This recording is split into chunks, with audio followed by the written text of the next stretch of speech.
경외하고 예배하는 이 시간, 저희의 마음 가운데 영과 진리로 또 주님을 찾는 성결한 마음 더하여 주시옵소서. 악하고 험한 시대에 저희들을 거룩한 하나님의 자녀들로, 예수님의 제자들로 부르셨습니다. 하나님 아버지, 하나님의 말씀을 또 업신여기고 또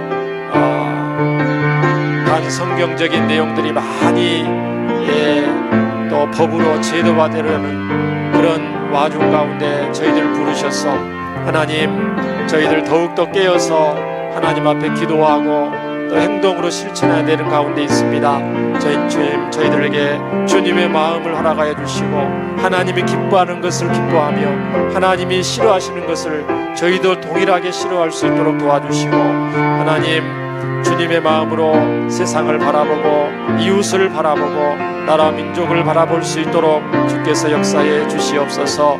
우리 교회가 하나님을 더욱 경외하고 셀교회가 날마다 부흥의 역사가 일어나며 다음 세대가 견고히 세워질 수 있도록 저희들을 사랑의 도구로 사용하여 주시고, 부산, 경남, 양산, 보그마에 저희 교회가 아름답게 쓰임받게 하여 주옵소서. 오늘도 선교지 가운데 수고하는 선교사님들 주의 영으로 충만케 하여 주시고 하나님의 나라가 널리 확장되고 주의 영광이 드러나게 하여 주옵소서. 이 나라의 민족을 불쌍히 여겨주시고 우상을 버리고 하나님을 경외하는 나라 되게 하여 주시기를 원합니다.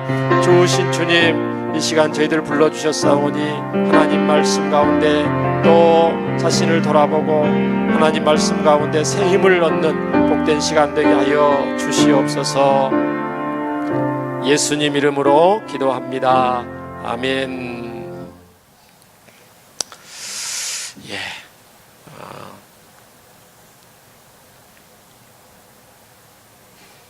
오늘 말씀 제목은 하나님은 어디에 거하시는가? 하나님은 어디에 계시는가는, 하나님은 어디나 계시죠. 무소부재하신 하나님이기 때문에 어디나 계시는데, 오늘 말씀의 제목은 하나님은 어디에 거하시는가입니다. 거하시는가. 어디에든 하나님이 안 계시는 곳이 없지만 특별히 하나님께서 유독 함께 하시기를 원하시는 하나님의 선호하시는 곳이 있다는 것입니다. 오늘 말씀을 다 읽었으면 제일 마지막 절에 여호와께서 어디에 거하신다고요? 제일 마지막 절에 시온에 거하심이니라. 하나님께서 예수님의 피값으로 산 저와 여러분 마음속에, 저와 여러분의 삶 속에 주인으로 거하시는 줄 믿습니다. 오늘도 이 주님과 저희들은 거하면서 영원한 하나님 나라를 이미 소유한 하나님의 자녀와 백성들로서 감사 기쁨이 넘치게, 또 믿음으로 담대하게 믿음의 길, 영광의 길, 또 십자가의 길을 당당히 걸어가는 줄 믿습니다. 오늘 요엘서 3장, 요엘서의 마지막 장입니다. 오늘 요엘서 3장을 통해서 하나님은 저와 여러분에게 당부하시는 내용이 있는 줄 압니다. 구약시대에 기록된 요엘 선지자를 통해서 주신 말씀이지만 신약시대를 사는 저와 여러분에게도 또 하나님께서 주시고자 하시는 분명한 메시지가 있는 줄 믿습니다. 하나님께서는 사랑의 하나님이신데 세상 만민 가운데서, 세상의 수많은 민족 가운데서 이스라엘 백성들을 선택하셨습니다. 이스라엘 백성들이 잘나서 선택한 것이 아니고 강대국이어서 선택한 것이 아닙니다. 외모가 뛰어난 것도 아닙니다. 여러분, 지도를 한번, 세계 지도를 펼쳐놓고 한번 보시기 바랍니다. 우리나라를 보시고 주위에 있는 나라들을 보시고 지구 반대편에 있는 나라를 보십시오. 그 중에서 이스라엘이라는 나라를 한번 찾아보세요. 얼마나 보잘것없고 작은 나라인지, 또 그들이 심지어는 믿음이 썩 있는 것도 아니에요. 우리가 구약의 역사를 통해서, 이스라엘의 역사를 통해서 봤을 때 그렇게 하나님의 사랑과 부르심을 받았음에도 불구하고 너무너무 배은망덕한 모습을 많이 보이는 것을 볼 수가 있습니다. 그러면 이스라엘만 유독 그렇게 배은망덕한 모습을 보이느냐? 만약에 하나님께서 대한민국을 처음 선택한 선민으로 부르셨다면 아마 우리 민족도 이스라엘 민족과 큰 차이가 없었을 거라는 생각이 듭니다. 그럼 하나님께서 왜 그들을 부르셨는가? 오직 은혜로, 오직 사랑해서 하나님께서 그들을 선택하신 줄 믿습니다. 하나님의 뜻이 있었어요. 하나님은 세상 만민이 다 하나님에 속했는데 하나님의 창조주시고 하나님이 주권자이시기 때문에 세상 모든 것이 하나님의 소유인데 특별히 이스라엘을 모든 민족 중에서 하나님의 소유를 삼아주셔서 제사장 나라가 되게 하시고 거룩한 백성이 하셨습니다. 그래서 이스라엘 백성들을 통해서 복음이 전파되게 하시고 하나님의 영광이 온 세계에 가득하기를 하나님이 원하셨습니다. 그런데 하나님께서 그렇게 특별히 이스라엘 백성들을 부르셨음에도 불구하고 약속의 땅 가나안 땅에 들어가니까 그들의 신앙이 점점 식어지기 시작합니다.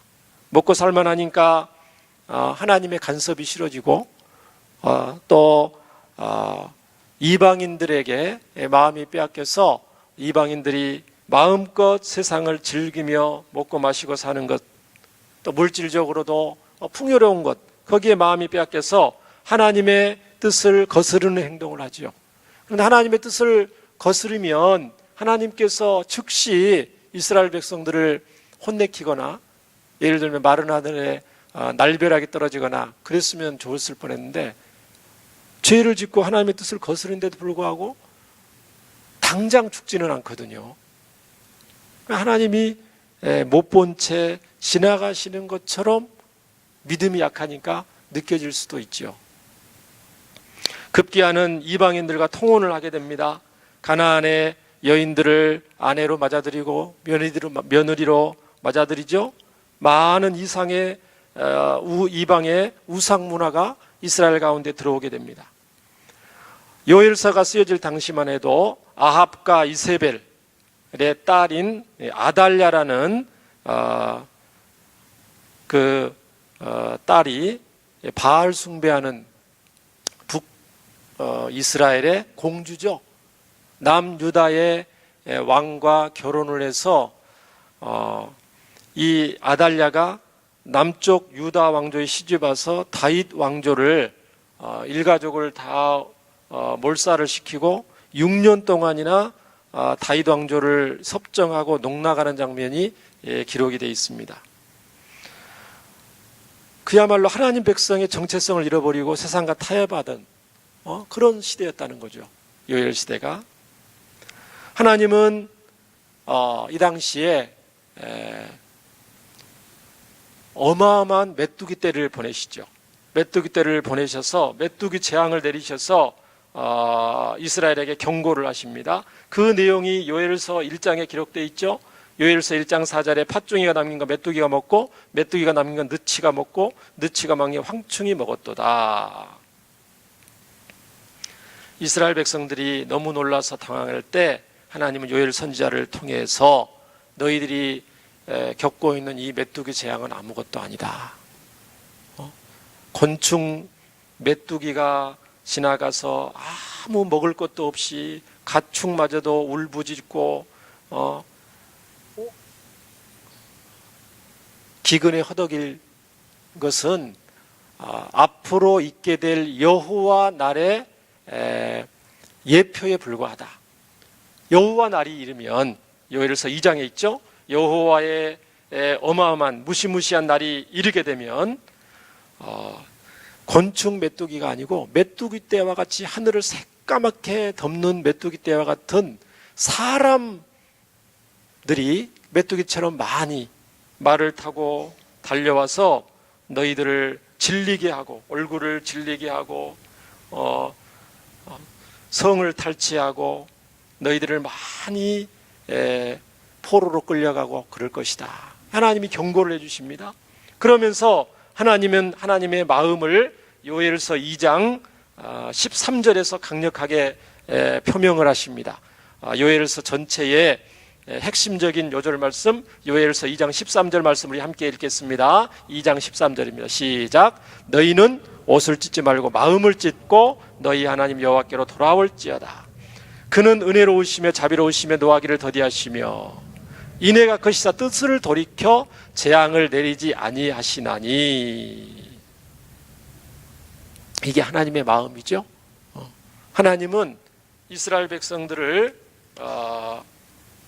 끝까지 회개치 않고 하나님의 말씀을 업신여기고 선지자들의 외침을 한 귀로 듣고 한 귀로 흘려버리는 하나님의 백성들을 심판하시지만, 심판이 목적이 아니고 할 수만 있으면 사랑하는 내 자녀들이 돌아오기를 애타게 기다리시는 거예요. 저와 여러분이 때로는 우리 자녀들을 따끔하게 혼낼 때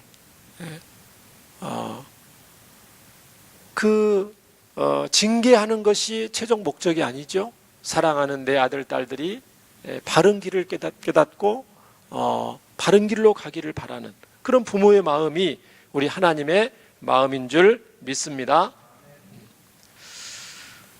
그럼에도 불구하고 안타깝게도 북이스라엘뿐만 아니라 남유다도 하나님의 마음을 끝까지 헤아리지 못하고 하나님의 경고를 무시하고 우상 숭배의 길로 여전히 길을 갔습니다. 하나님께서는 계속해서 여호와 날에 어떤 일이 일어날 것을 3장에서 또 이렇게 오늘 말씀하시는데요. 하나님은 요엘 선지자를 통해서 여호와 날에 계속해서 무슨 일이 일어나는지 살펴보도록 하겠습니다. 3장 1절부터 8절까지 읽겠습니다. 보라, 그날 곧 내가 유다와 예루살렘 가운데서 사로잡힌 자를 돌아오게 할 그때에. 하나님께서는 이스라엘 백성들이 하나님의 뜻을 어긋나게 할 때 이방을 통해서 이방을 징계의 도구로 사용하셔서 바벨론의 포로로 끌려갈 것을 말씀을 하시죠. 바벨론의 포로로 끌려가는 것만 끝나는 것이 아니고, 심판으로 끝나는 것이 아니고, 오늘 1절에 보니까 보라, 감탄사를 말씀하시면서 포로로 끌려갔던 사로잡힌 자가 돌아올 것이다, 회복에 대해서 말씀을 하십니다. 내가 만국을 모아데리고 여호사밧 골짜기에 내려가서 내 백성 곧 내 기업인 이스라엘을 위하여 거기에서 그들을 심문하리니.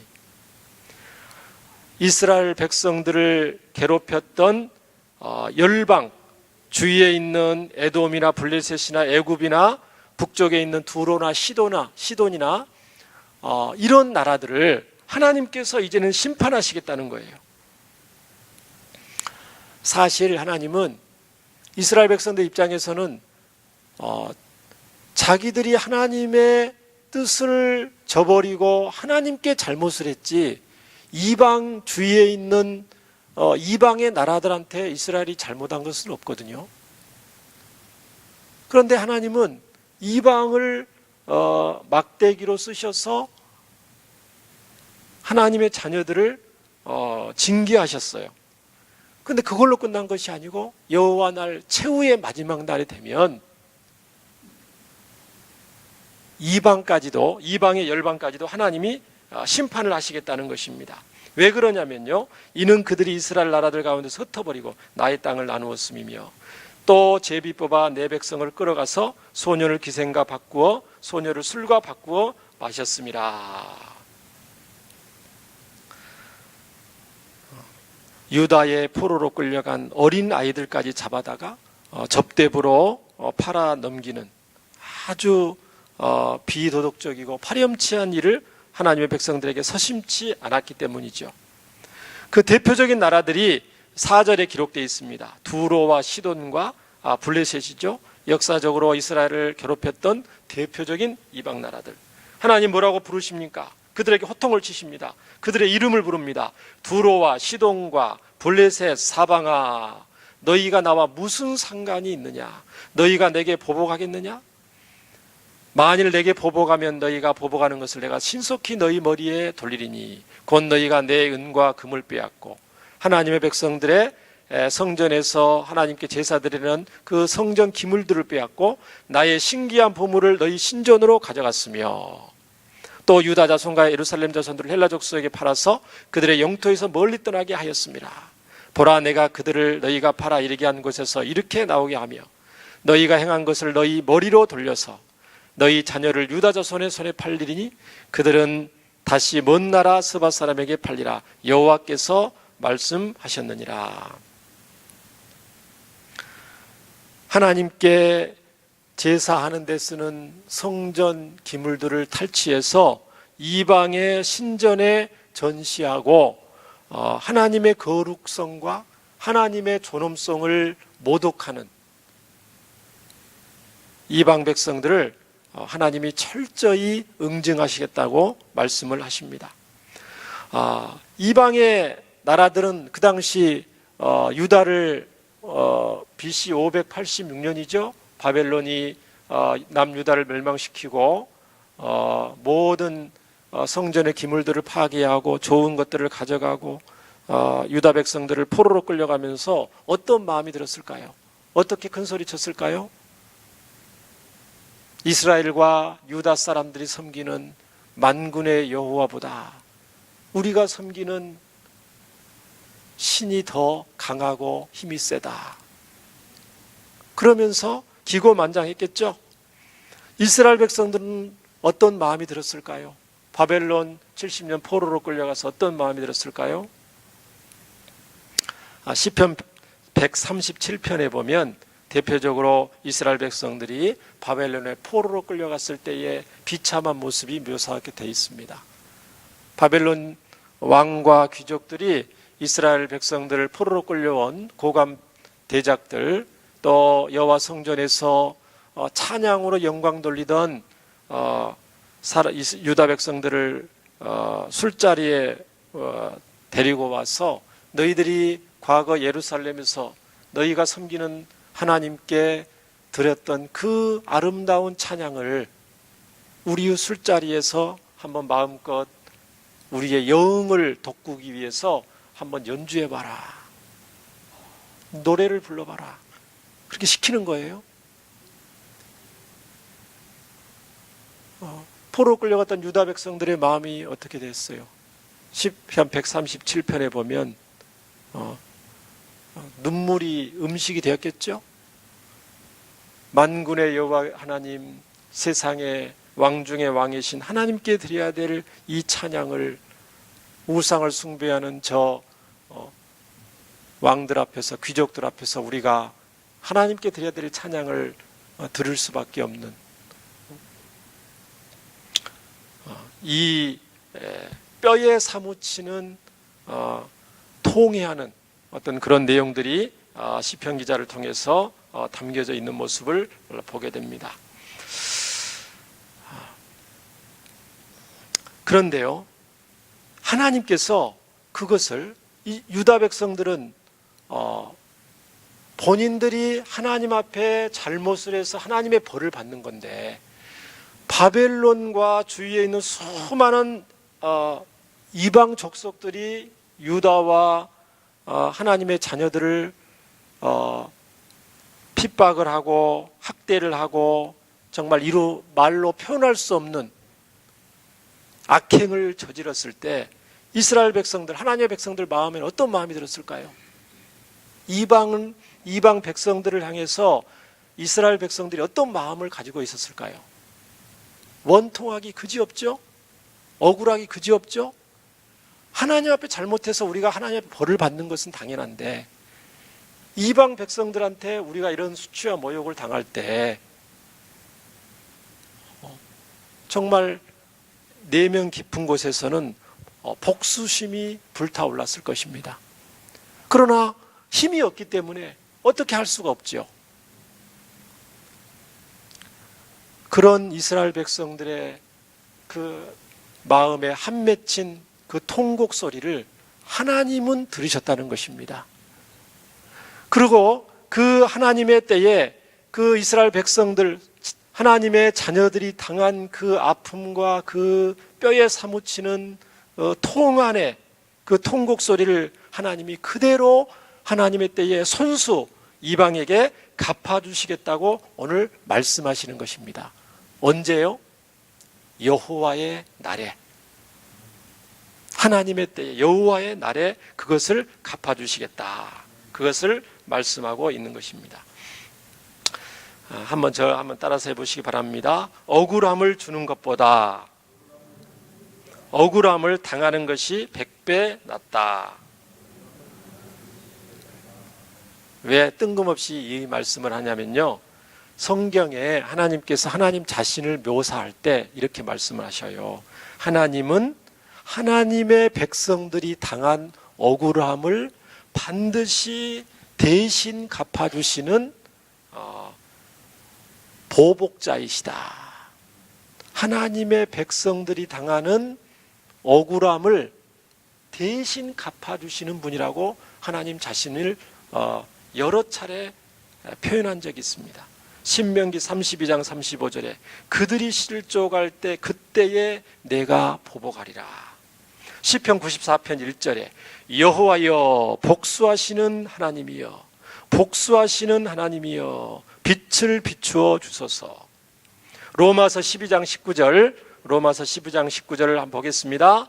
내 사랑하는 자들아 너희가 친히 원수를, 스크린에 나올 겁니다. 우리 함께 읽겠습니다. 네, 로마서 12장 19절입니다.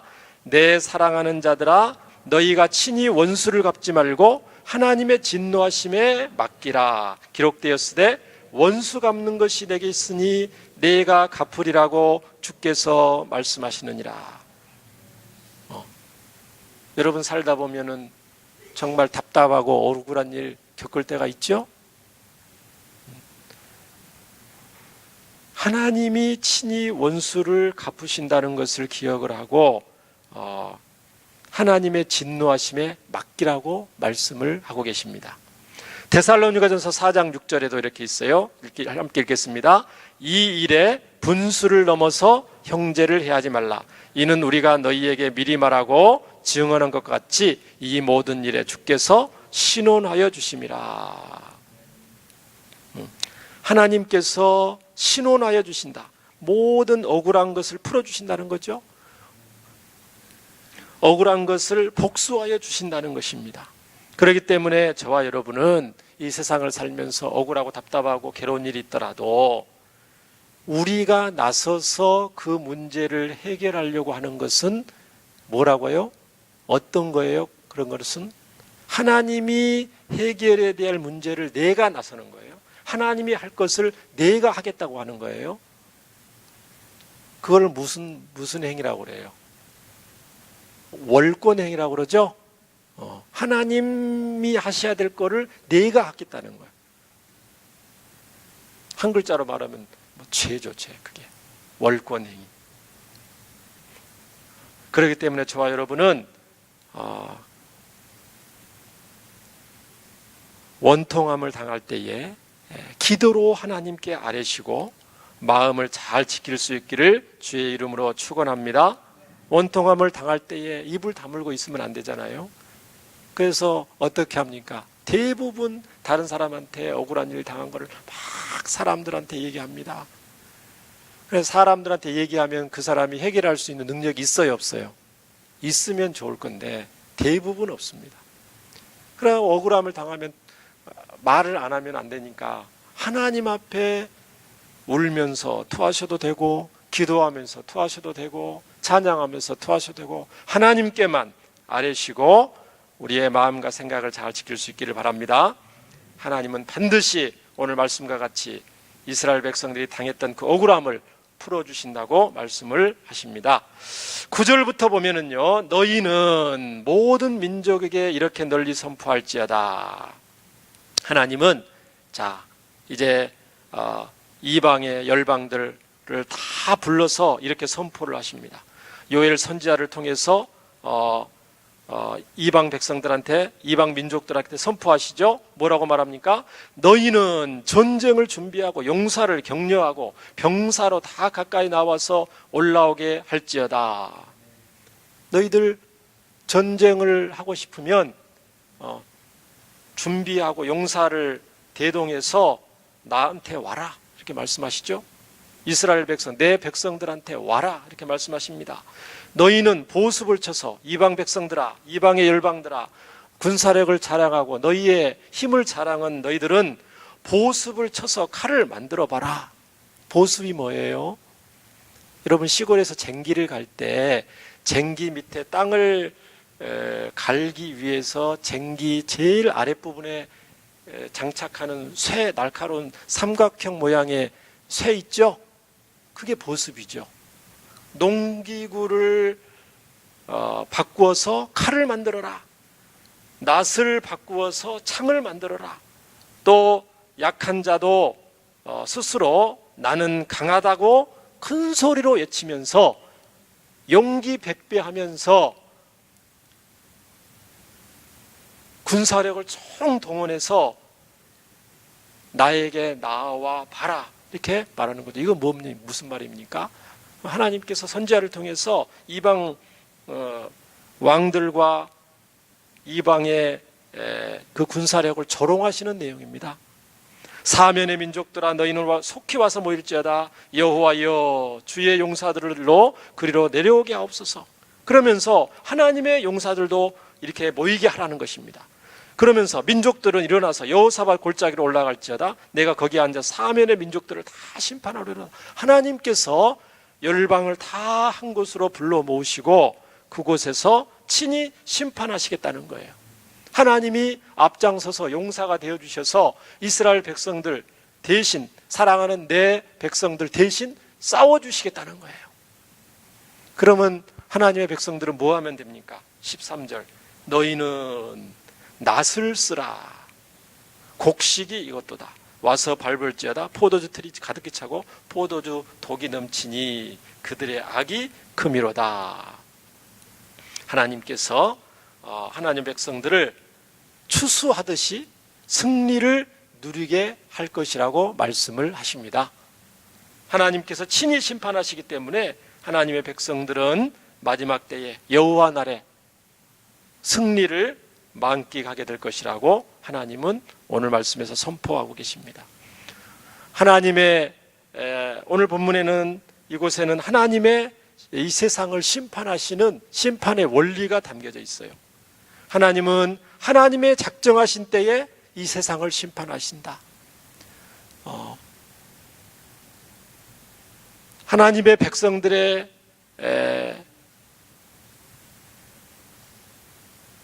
안타까운 호소 소리에도 귀를 기울이시지만 하나님의 자녀들이 원하는 대로 이 세상을 심판하시기보다는 하나님이 계획하신 하나님의 시간표라고 표현을 해도 될까요?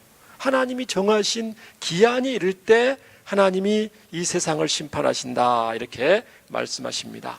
그렇기 때문에 저와 여러분은 조급하지 말고 그 모든 것을 하나님의 주권에 맡길 수 있기를 바랍니다.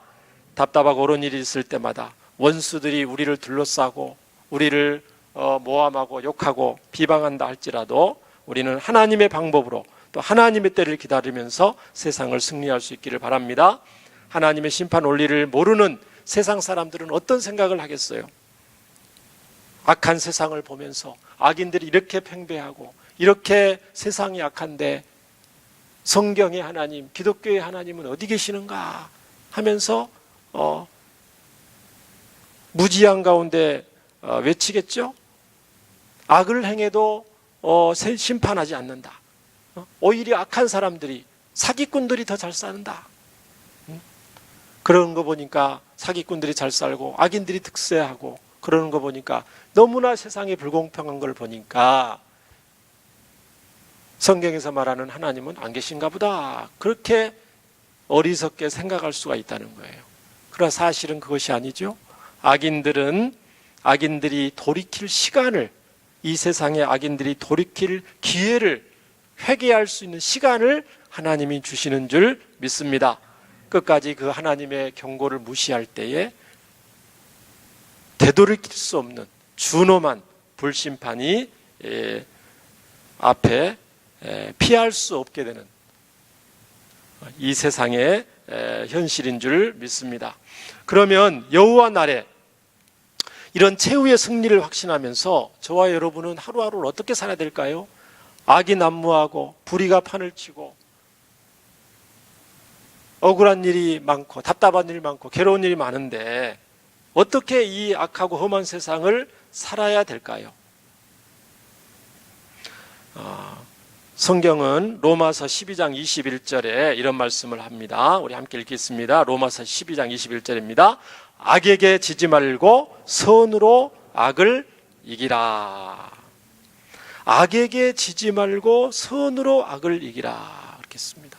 악에게 지는 것은 어떻게 하는 것이 악에게 지는 걸까요? 선으로 악을 이긴다는 것은 무슨 뜻일까요? 악에게 지지 말고 악에게 진다는 것은 우리에게 악한 일을 행했을 때, 우리를 억울하게 했을 때, 우리를 핍박하고 괴롭히고 모함하고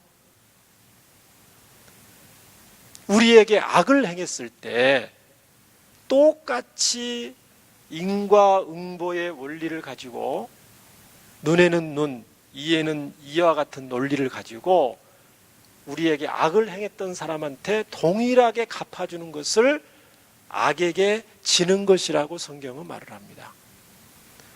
선으로 악을 이긴다는 것은 정반대죠.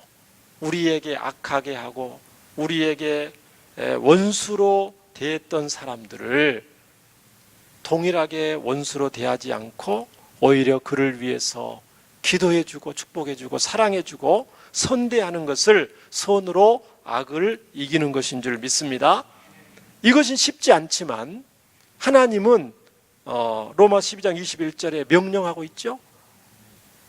저와 여러분이 할 수 없다고 하면 하나님께서 명령하시겠어요? 좋으신 하나님께서? 아니죠. 쉽지는 않지만 악에게 지지 않고 선으로 악을 이길 수 있기 때문에 하나님의 자녀들한테 당부하고 부탁하고 명령하신다고 믿습니다. 그렇게 이 말씀에 실천하는 사람들이 성경에 수없이 많은데 그 중에 한 사람이 있으니 사무엘상 24장에 나오는 다윗이라는 사람입니다. 오늘 성경 말씀 사무엘상 24장 구약성경 450페이지를 한번 펴보시기 바랍니다. 구약성경 450페이지 사무엘상 24장을 한번 펴시기 바랍니다. 다윗이 어떻게 악에게 지지 않고 선으로 악을 이겼는지 실제 다윗의 인생 가운데서 기록된 본문을 보겠습니다. 눈으로 여러분 보시기 바랍니다. 사무엘상 24절에 보니까 사울이 블레셋 사람을 쫓다가 돌아오며 어떤 사람이 그에게 말하 이르되 보소서 다윗이 엥게디 광야에 있더이다 그랬습니다. 다윗은 지금 사울에게 쫓겨다니면서 광야 유랑 생활을 하고 있는 거예요. 사울은 할 수만 있다면 자기 자리를 빼앗길지도 모르는 다윗을 없애버리고 자기 아들을 통해서 왕위를 물려주고자 하는 그 열망에 불타오르고 있죠. 이스라엘 백성들에게 다윗이 인기가 날로 오른다는 것을 알기 때문에 시기심이 너무 강력한 나머지 이 다윗을 없애려고 하는 거예요. 그런데 어느 사람이 엥게디 광야에 있더이다 말을 한 겁니다. 사울이 옳거니 내가 이번에 다윗을 완전히 없애버려야 되겠다. 군대를 몇 명을 보냅니까? 특공대 한 100명 보내면 되겠어요? 오늘 본문에 몇 명을 보냈습니까? 2절에 보니까 사울이 온 이스라엘에게 택한 사람 3,000명을 거느리고 다윗을 잡으러 갑니다.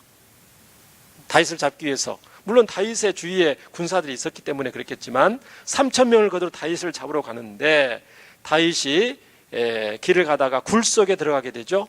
용변을 보기 위해서 굴 속에 들어가게 되는데 다윗과 그의 사람들이 깊은 굴 속에 있더니 다윗이 사람들이 이르되 보소서. 자, 뭐라고 말합니까? 여호와께서 당신에게 이르시기를 내가 원수를 내 손에 넘기리니 내 생각에 좋은 대로 그에게 행하라 하시더니 이것이 그날이니라 하니 다윗이 일어나서 사울이 용변을 보기 위해서 굴 속에 들어간 것을 다윗의 군사들이 알았어요. 굴 속에 들어가니까 입구를 막으면서 특공대를 보내면 사울을 죽일 수도 있잖아요. 하나님께서 분명히 사무엘 선지자, 당신 사무엘 선지자를 통해서 우리 대장님에게 기름을 부어서 이스라엘의 왕으로 삼겠다고 했습니다. 언제까지 참겠습니까? 조로에 참습니다. 사울만 없애버리면 하나님이 당신을 왕으로 이미 찜해놨기 때문에 당신이 왕이 되는 것은 이제 고생 끝 행복 시작입니다. 초래에 참습니다. 그러면서 사울을 없앨 것을 얘기를 하죠. 그랬더니 다윗이 어떻게 합니까? 그 얘기를 듣고 다윗이 일어나 사울의 겉옷자락을 가만히 뵀죠. 겉옷자락을 뵀는데 그 뒤로 어떤 마음이 들었어요? 6절에 보니까 겉옷자락을 뵈므로 다윗의 마음이 찔려 자기 사람들에게 이르되 내가 손을 들어 여호와의 기름 부음 받은 내 주를 치는 것은 여호와께서 금하시는 것이니 여호와 기름 부음을 받은 자가 됨이니라. 하나님이 세우신 왕이기 때문에 내가 어떻게 그를 죽일 수 있겠느냐. 뿐만 아니라 사울의 옷자락을 뵌 것만 가지고 신앙 양심에 심히 가책을 받는 모습을 보게 됩니다. 다윗의 이런 신앙은 어떤 신앙일까요? 사울은 이미 타락한 왕입니다. 하나님을 업신여기고 하나님 자리에 자기가 앉아있는 아주 포악한 왕이 되었어요. 악신에 걸려서 시달릴 정도로. 하나님의 버림받은 왕이에요. 그럼 하나님의 버림받은 왕을 하나님을 대신해서 간단히 처치하면 되지 않을까요? 그런데 왜 다윗은 그렇게 하지 않았을까요? 다윗은 사울을 생각할 때 그냥 왕이 아니고 하나님이 처음 세우신 왕이기 때문에 하나님의 대리자다라는 그런 중심이 있었습니다. 원수가 아니고 나의 상전이고 주인이다. 하나님이 세우셨기 때문에 하나님의 손에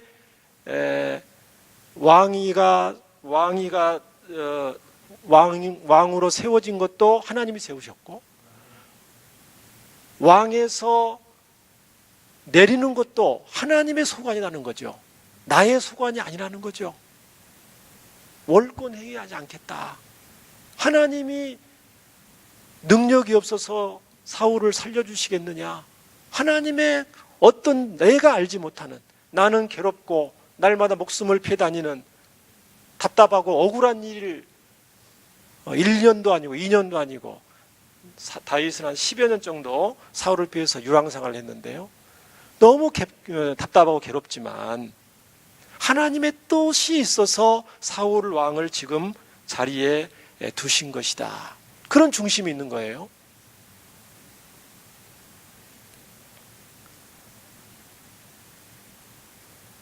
그 뒤로 어떤 내용이 되어 있습니까? 이제 사울의 옷자락을 뵌 다음에 다윗이 일어나서 굴에서 나가죠. 8절에 보니까. 그러면서 사울 뒤에서 외칩니다. 사울이 이제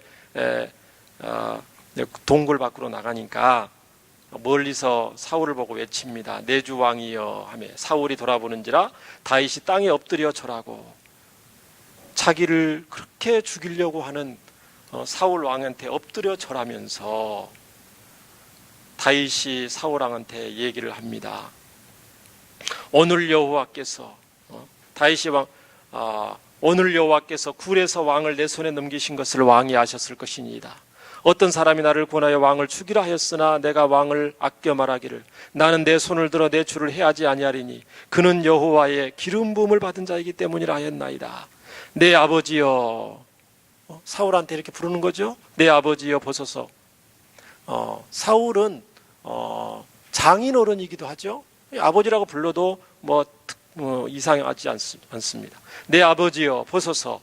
내 손에 있는 왕의 옷자락을 보소서. 내가 왕을 죽이지 아니하고 겉옷자락만 베었은즉 내 손에 악이나 죄가가 없는 줄을 오늘 아실지니이다. 왕은 내 생명을 찾아 해하려 하시나 나는 왕에게 범죄한 일이 없나이다. 여호와께서는 나와 왕 사이를 판단하사 여호와께서 나를 위하여 왕에게 보복하시려니와 내 손으로는 왕을 해하지 않겠나이다. 주권이 하나님께 달려있다는 것이죠. 하나님께 모든 것이 달려있다는 것이죠. 예속담에 말하기를 악은 악인에게서 난다 하였으나 내 손이 왕을 해하지 아니하리이다. 이스라엘 왕이 누구를 따라왔으며 누구의 뒤를 뒤쫓나이까? 죽은 개나 벼룩을 뒤쫓음이니이다. 그런즉 여호와께 제사장이 돼 나와 왕 사이에 심판하사 나의 사정을 살펴 억울함을 풀어주시고 나를 왕의 손에서 건지시기를 원하나이다. 다윗이 사울에게 이같이 말하기를 마침에 사울이 이르되 내 아들 다윗아 이것이 내 목소리냐 하고 소리를 높여 울며 다윗에게 이르되 나는 너를 학대하되 너는 나를 선대하니 너는 나보다 의롭도다. 내가 나 선대한 것을 오늘 나타냈나니 여호와께서 나를 내 손에 넘기셨으나 내가 나를 죽이지 아니하였도다. 사람이 그의 원수를 만나면 그를 평안히 가게 하겠느냐? 내가 오늘 내게 행한 일로 말미암아 여호와께서 내게 선으로 갚으시기를 원하노라. 오히려 원수 사울의 입에서 다윗을 높이고 다윗을 자신의 후계자로 인정하는 말을 나오게 하는 것을 볼 수가 있습니다. 악에게 지지 말고 선으로 악을 이기는 다윗의 모습을 저와 여러분도 닮고 따를 수 있기를 주의 이름으로 축원합니다. 14절부터 21절까지는 무슨 내용이 남았냐면요, 하나님께서 이제 최후의 마지막 날에 구약의 요한계시록이라고도 할 수 있어요. 구약의 요한계시록이라고도 할 수 있는데 어떤 일이 일어났냐면, 자 14절 봅니다. 사람이 많음이여 심판의 골짜기에 사람이 많음이여 심판의 골짜기에 여호와의 날이 가까우미로다. 해와 달이 캄캄하며 별들이 그 빛을 거두도다. 무서운 일이 일어난다는 것이죠. 여호와께서 시온에서 부르짖고 예루살렘에서 목소리를 내시리니 하늘과 땅이 진동하리로다. 여호와께서 그의 백성의 피난처 이스라엘 자손의 산성이 되시리로다. 그런즉 너희가 나는 내 성산 시온에 사는 너희 하나님 여호와인 줄 알 것이라. 예루살렘이 거룩하느니 다시는 이방 사람이 그 가운데로 통행하지 못하리라. 그날에 산들이 단포도주를 떨어뜨릴 것이며 작은 산들이 젖을 흘릴 것이며 유다 모든 시내가 물을 흘릴 것이며 여호와 성전에서 샘이 흘러나와서 시딤 골짜기에 되리라.